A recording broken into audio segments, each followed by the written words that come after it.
We are living in the greatest era in human history.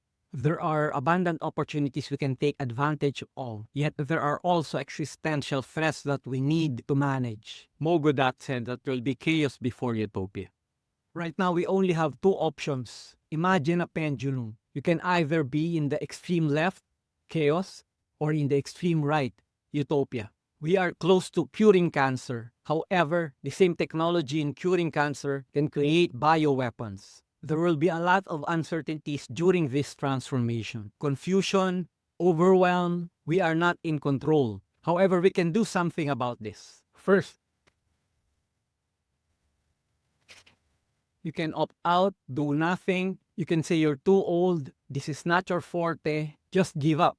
Another option is to just survive. You can say, you'll just wait and see, I'll cross the bridge when I'm there. You'll wait for the world to go try it first. Or, you'll jump on it and thrive. It's your choice. It's now up to you. This transformation will affect all of us profoundly. You need to start getting your hands dirty. There's a new coin term called the Agility Quotient. How fast are you to adapt to change? It's increasingly seen as a crucial third intelligence alongside with IQ and EQ.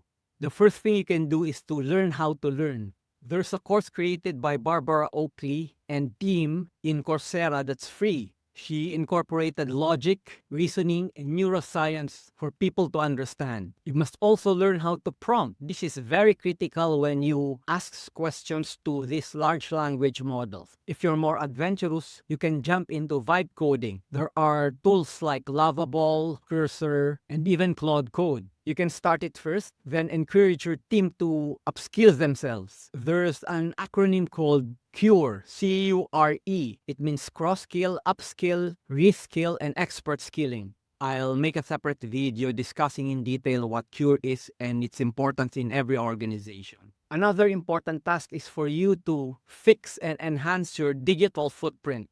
Whether you are a small organization, a personal brand, an influencer, you need to fix your websites in a way that the large language models will be able to search your name. These are the must-dos to prepare the groundwork for you and your company.